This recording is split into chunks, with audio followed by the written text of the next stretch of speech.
आज के इस विश्लेषण में बहुत बहुत स्वागत है। चलिए सीधे मुद्दे पर आते हैं। आज हम कंप्यूटर के अंदर की उस बिल्कुल छिपी हुई लेकिन बेहद दिलचस्प दुनिया में झांकने वाले हैं, जहां एक प्रोसेस की पूरी जिंदगी गुजरती है। सच मानिए, किसी भी प्रोग्राम के जन्म से लेकर उसके अंतिम क्षणों तक का ये सफर किसी थ्रिलर मूवी से कम नहीं है। अच्छा, क्या कभी ये सवाल मन में आया है कि हमारी ये अकेली मशीन एक ही समय में, बिल्कुल एक साथ, ढेरों प्रोग्राम्स, बैकग्राउंड टास्क और ना जाने कितनी नेटवर्क रिक्वेस्ट्स को इतनी आसानी से कैसे संभाल लेती है? ये कोई जादू नहीं है, बल्कि इस बात का कमाल है कि सिस्टम के अंदर प्रोसेस कैसे बनते हैं और उन्हें कैसे मैनेज किया जाता है। आइए इसे गहराई से समझते हैं। तो हमारी आज की इस कहानी का असली हीरो है एक प्रोसेस। देखिए, हार्ड ड्राइव पर पड़ी हुई कोई रुकी हुई फाइल प्रोसेस नहीं होती, बल्कि प्रोसेस एक एकदम जीवित और दौड़ती भागती इकाई है। जैसे ही किसी ऐप पर क्लिक किया जाता है ना, तो हमारा ऑपरेटिंग सिस्टम उसमें जान फूंक देता है, उसे मेमोरी देता है और एक खास पहचान देकर उसे एक सक्रिय प्रोसेस में बदल देता है। अब जैसे ही कोई नया प्रोसेस जन्म लेता है, उसे सबसे पहले एक तरह का बर्थ सर्टिफिकेट थमा दिया जाता है। इसे प्रोसेस कंट्रोल ब्लॉक या शॉर्ट में पीसीबी कहते हैं। ऑपरेटिंग सिस्टम इसी पीसीबी की मदद से प्रोसेस की पूरी जिंदगी पर नजर रखता है। इसमें सब कुछ दर्ज होता है, जैसे उसकी प्रोसेस आईडी, वो अभी किस हालत में है और वो अपने काम में कहां तक पहुंचा है, बिल्कुल एक पर्सनल डायरी की तरह। और हाँ, प्रोसेस हवा में से यूं ही अचानक प्रकट नहीं हो जाते, बल्कि वे फोर्क नाम के सिस्टम कॉल का इस्तेमाल करके अपने पेरेंट प्रोसेस से जन्म लेते हैं। और ये सिलसिला बहुत लंबा चलता है। ये सब इनिट नाम के एक एकदम शुरुआती रूट प्रोसेस से शुरू होता है और फिर पूरा का पूरा एक विशाल पारिवारिक वृक्ष यानी फैमिली ट्री बन जाता है। चलिए थोड़ी देर के लिए मान लेते हैं कि सब कुछ बिल्कुल परफेक्ट है। एक आदर्श प्रोसेस के जीवन चक्र को देखते हैं। मान लीजिए ये एक भारी भरकम गणित का सवाल हल करने वाला प्रोसेस है। ये न्यू अवस्था से शुरू होगा, फिर रैम में आकर रेडी अवस्था में बैठेगा, उसके बाद सीधा सीपीयू पर जाकर रनिंग अवस्था में अपना काम करेगा और आखिर में चुपचाप टर्मिनेटेड होकर खत्म हो जाएगा। बड़ा सीधा सा सफर है ना? लेकिन असल जिंदगी में चीजें इतनी आसान कहाँ होती हैं। कोई भी प्रोसेस सीधे जाकर सीपीयू पर कब्जा नहीं कर सकता। उसे रेडी कतार में लाइन में लगकर अपनी बारी का इंतजार करना ही पड़ता है।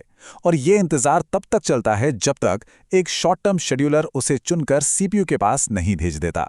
ये पूरा एक लूप है जो लगातार गोल गोल घूमता रहता है। अब अक्सर ये सवाल उठता है कि ये सब तय कौन करता है? तो इसके लिए 3 अलग अलग तरह के मैनेजर्स या शेड्यूलर्स होते हैं। लॉन्ग टर्म शेड्यूलर तय करता है कि लाइन में कौन सा नया प्रोसेस आएगा। शॉर्ट टर्म शेड्यूलर का काम है ये देखना कि तुरंत सीपीयू किसे मिलेगा। और जो मीडियम टर्म शेड्यूलर है ना, वो तब हरकत में आता है जब सिस्टम की मेमोरी का दम घुटने लगता है। खैर, इंतजार के बाद आखिरकार वो बहुप्रतीक्षित पल आ ही जाता है, रनिंग अवस्था। यहां हमारा प्रोसेस अपने असली लक्ष्य तक पहुंच जाता है और सीपीयू पर पूरी ताकत से अपने निर्देश चलाने लगता है। लेकिन यहां एक कैच है। अगर सिस्टम सिंगल कोर है तो एक समय में सिर्फ और सिर्फ एक ही प्रोसेस इस शाही कुर्सी का मजा ले सकता है। तो अब सवाल है कि बाकी प्रोसेस का क्या होगा? यही एंट्री होती है कॉन्टेक्स्ट स्विचिंग की। ये एक ऐसा सुपरफास्ट मैकेनिज्म है जिसमें ऑपरेटिंग सिस्टम चल रहे प्रोसेस की पूरी स्थिति को फटाक से उसके पीसीबी में सेव करता है और अगले प्रोसेस को लोड कर देता है। अगर ऐसा न हो तो कोई एक लालची प्रोसेस हमेशा के लिए सीपीयू पर कब्जा जमा कर बैठ जाएगा। और ये स्विचिंग कोई प्यार से नहीं होती। इसके लिए हार्डवेयर टाइमर इंटरप्ट्स का इस्तेमाल किया जाता है। मतलब एक तय समय के बाद अलार्म बजता है और जो भी प्रोसेस सीपीयू पर मजे कर रहा होता है उसे जबरदस्ती वहां से हटाकर वापस रेडी लाइन में धकेल दिया जाता है। इसी को प्रीएम्प्टिव मल्टीटास्किंग कहते हैं और इसी वजह से हमारा सिस्टम हैंग हुए बिना तेजी से काम करता है। वैसे कई बार ऐसा भी होता है कि प्रोसेस को खुद ही अपनी ब्रेक लगानी पड़ती है। सोचिए, उसे हार्ड ड्राइव से कोई फाइल उठानी है या इंटरनेट से किसी पैकेट का इंतजार करना है, तो वो सीपीयू के पास खाली बैठकर समय बर्बाद नहीं कर सकता। उसे ब्लॉक्ड या वेटिंग अवस्था में डाल दिया जाता है। वो वही किनारे बैठा रहता है जब तक कि उसका वो धीमा बाहरी काम पूरा नहीं हो जाता।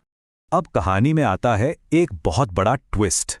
जरा सोचिए, बहुत सारे प्रोसेस रेडी या ब्लॉक्ड अवस्था में बस इंतजार कर रहे हैं और हमारी मुख्य मेमोरी यानी रैम ऊपर तक फुल हो चुकी है। अब तिल रखने की भी जगह नहीं है। तो ऐसे में बेचारी मशीन यानी हमारा ऑपरेटिंग सिस्टम इस भारी भीड़ को कैसे मैनेज करेगा? असल में जो बुनियादी 5 अवस्थाओं वाला मॉडल है ना, वो ऐसी स्थिति में बिल्कुल फेल हो जाता है, क्योंकि वो मानकर चलता है कि मेमोरी कभी खत्म ही नहीं होगी। इसीलिए असली दुनिया में 7 अवस्थाओं वाला मॉडल काम करता है। ये मॉडल सस्पेंशन का आइडिया लेकर आता है, मतलब रैम को खाली करने के लिए कुछ प्रोसेस को उठाकर धीमी हार्ड डिस्क पर पटक दिया जाता है। और इस काम में मीडियम टर्म शेड्यूलर बहुत ही बेरहम होता है।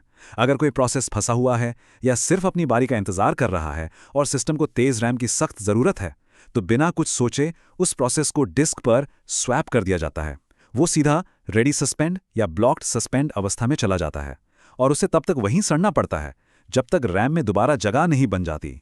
खैर, हर अच्छी कहानी का एक अंत भी होता है।